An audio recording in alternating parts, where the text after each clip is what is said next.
Hey, tubers, Google, it's Gord. Weedy Weekend 13, my favorite number, so it's probably going to be a good one. I hope that you all have your medicine ready. Hot day, I'm in shorts. I hope you all have your medicine ready to go through these stories and learn about things. I would love to join you, but it's every second weekend. My Weedy Weekend has to be weedless. Thanks to Justice W.P. Sullivan, who took my child away because I take medicine. Sad. But I'm not sad because sadness hurts you. So I want to start by first saying hi to all the new subscribers. I'm almost at the 200 mark. I got to figure out what I'm going to do to celebrate the 200 mark. I'd love to do a giveaway, a contest or something like that. I just don't have stuff. And with trying to GoFundMe, trying to raise money, I just find it kind of counterproductive that I buy something and give it away.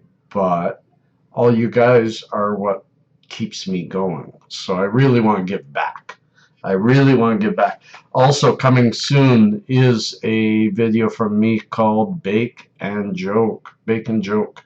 I've been challenged by T-Town Tim to do a bake and joke. You get yourself baked and then tell a joke. It's really simple. So that's going to be coming. But as far as uh, me talking to everything with you guys today, that won't happen. So let's go to story number 1 from Marijuana World News. This is really quite interesting because it shows how vast this product is, even though so many people won't even admit to smoking it. 44% Americans say they have tried cannabis. It's a good read. I'll attach it to it. But just think of that number, 44%.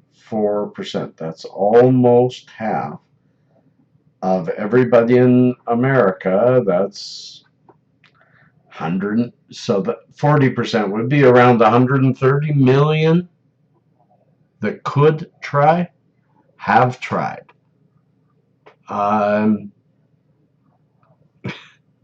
That's as much as alcohol, I'm sure. But it's just an interesting thing. Additionally, roughly 1 in 10 citizens say that not only they've tried, but they continue to. So that's 10%. These numbers are amazing. These numbers are amazing. And it helps get rid of the stigma. And it's the stigma of pot that is hurting. It's hurting me. Got my family torn apart. The stigma of pot is hurting a lot of people. It's hurting the regulations. It's hurting the legalization moving forward because too many people still think of us as stoners. I even told my ex-wife yesterday when she asked me to do something more, and I said, I can't unless you take away the restrictions. She said something about she isn't doing anything that anybody else wouldn't do, and I said, wrong. You're taking away my medicine. She called it pot. I said, no, it's medicine. More and more people are realizing that. We need to get rid of the stigma. We need to get rid of the stigma. So right about now, that's the end of that story. I'll attach it below. While you look below, it's a good time to click subscribe or share. But also, while I'm at it, since I can't join you, all of you have a toke to cheers that, and have a good look at my purple Urkel. This is just really, really, really nice. Although I can't see if you saw it well because I wasn't looking at my camera. So let's try that again and see if you got a good look at purple Urkel. There it is. Yeah. Just a beautiful slab of it. Thick and the smell, the terpenes of that is just so absolutely beautiful. So purple Urkel from MMJ THC, a beautiful wax. Really well done. Can't wait to try it. Going to try it tonight. My show and tell part 2, the tell, comes tonight. So, cheers to everybody, and now on to story number 2, which I'm real happy about. I have a lot of friends in Australia that I've never met. Excuse me. And I've always been curious why Australia has done nothing medically for marijuana. But, I mean, it's 100% illegal like it used to be 20 years ago here in Canada. Australia could legalize medical marijuana before the end of summer, despite concerns expressed by a federal agency over weed creating unwanted tension with international drug treaties. The nation's policymakers are reported working to pass legislation in 2015 that would legalize a nationwide medical marijuana program. That's a start. That's legalizing the medical side. We really need to stop any illegality about the plant. Anybody should be allowed it. Anybody should be allowed it. Anybody should be allowed it. So that's a cheers to all of you in Australia. I would love to cheers with you again. I won't be, but I'll be sharing something that I've bought 4 times now from MMJ THC. This is probably one of their best waxes. This is their in-house blend of Nebula mixed with ChemDog. And I've shown this before. It looks like an oil. It's not. You're seeing right through it. Let's try to get that a little more. There you go. You're seeing right through it, but you can see it's sugary. It's a wax. It picks up like a wax. And it's very powerful, very terpy, very, very good flavor, but very powerful. Really good pick-me-up. I know that not because I've toked on that yet, because I haven't, but because I've bought it 4 times before. And so, of course, I bought it again. Great wake-me-up kind of thing. Wish I could have it right now. Very bad GI this morning, but I can't. Little CBD cream on my back, and that's all I have. That's really helping, Jeff. Thank you, Heisha. Fantastic product. You're pretty good at this. So that was Australia. Cheers, cheers, cheers. And story number 3, medical marijuana access reduces painkiller abuse. That is yet one more wonder that's come out of the blue. And wow, marijuana actually helps people reduce abuse of other drugs. 13 The study was done from 1999 to 2010, a period in which 13 states instituted laws for medical cannabis.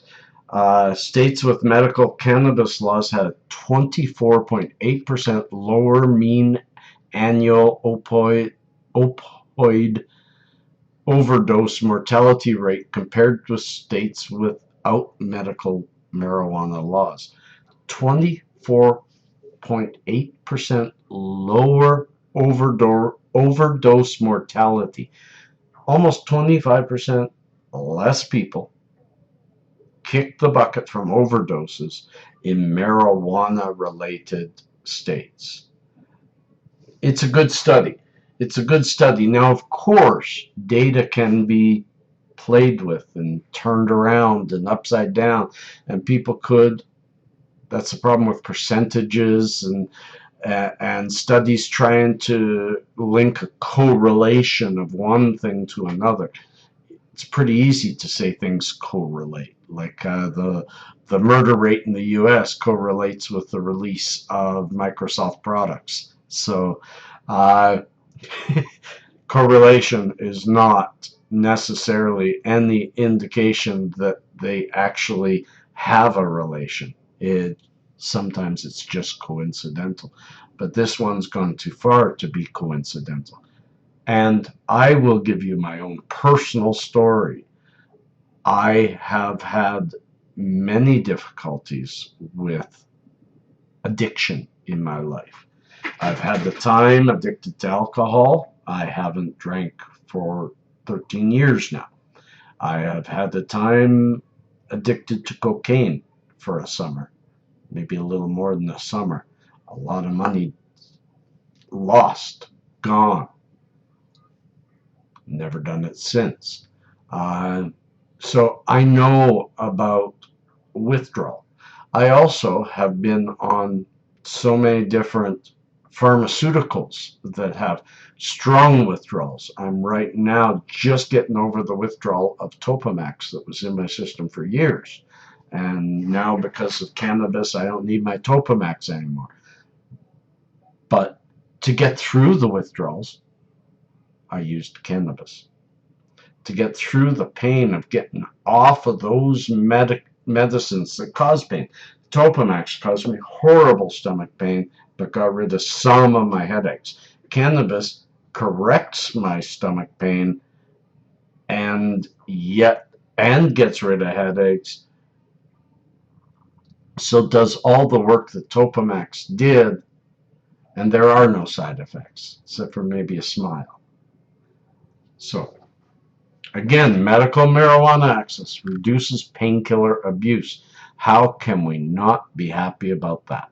How can we not be happy about that? Move more people onto cannabis, and cheers, everybody. So now with that cheers, I will show off another one, and this one is Girl Scout cookie wax. Let me look at my camera again so that I can make sure that you get to see what I see. Oh, look at that. Girl Scout cookies, a little greener, a little lighter than the purple Urkel, because this is Girl Scout cookies is a hybrid and has some sativa in it. Again, beautifully done wax, incredibly done. I wish I could cheers with you, but I hope you cheers too. You may have to pause this. I'm going a bit fast. I have a busy day with my son. So that brings us to our last story, which came from Leafly, which is actually this story, marijuana dispensaries, recent articles. Nope, the story didn't come up. So, I don't have a final story. I don't know what happened to that one. So we're going to get rid of that one. And we're going to say that I want one more thing. I wanted to talk about stigma, weed tubers like me, and many other weed tubers out there that are like me or that aren't like me. Had a good talk with some people, with the owners of MMJTHC, and we were talking about how people do weed tubes and how we as a society are, most of us anyway, weed tubers are educating the public at large about our medication. So this is a time when I want to just I want to say to others out there that are also weed tubing, most of you are doing a fantastic job. The ones that are just out there showing ridiculous, huge dabs and getting stupid stones and that kind of stuff. I mean, everyone has their right to do whatever they want. And you look at a guy like Custom Grow 420, and he's shot way up there, and he's the #1 weed tuber around. But what does his videos and videos of the like, with great big dabs and always just getting ripped out of your mind, this is going into the fun playlist. Nothing ever goes into educational. We are not doing the stigma of this medicine any favors when, because if anybody wants to show how idiotic we can be, even though we aren't, They can use those videos, those YouTubers, as proof of, look, do we really want to medicate this? We're trying to fight a stigma. We're trying to show that we are responsible adults who have been given a medical license to use a product that should be used properly. Yes, we have fun with the product, but who does? I just don't get it. I mean, I think there's Shoe Nice out there who does videos on, hey, want to see me drink a whole bottle of booze? But truly, do you just want to watch someone get drunk? I don't.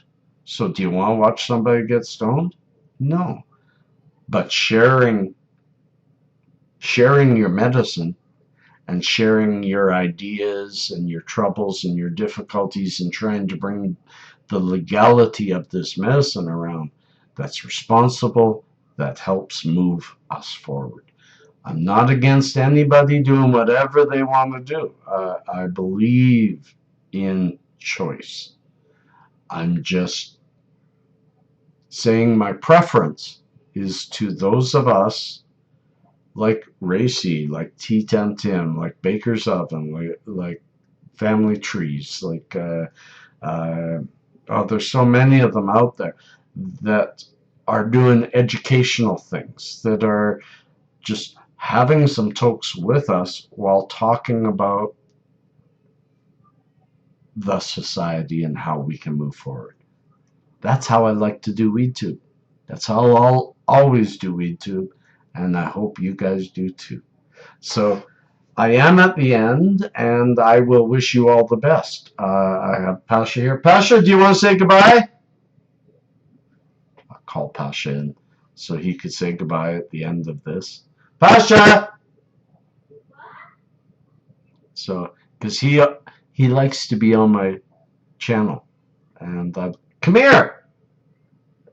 And every time I do one, he wants to be part of it. So, do you want to say hi and bye to everybody on YouTube? Hi. Boy in his shorts on a really hot day. But there's Pasha wishing that he could live here. I hope you have a good day, and we'll see you next time I come here. Next time Dad has a video and lets me come in his video. Bye. Yep, that's fantastic. Oh, yeah, show your heart. Good boy. Thank you. Show the peace, remember? I show peace, you show heart. Love. Love. Peace.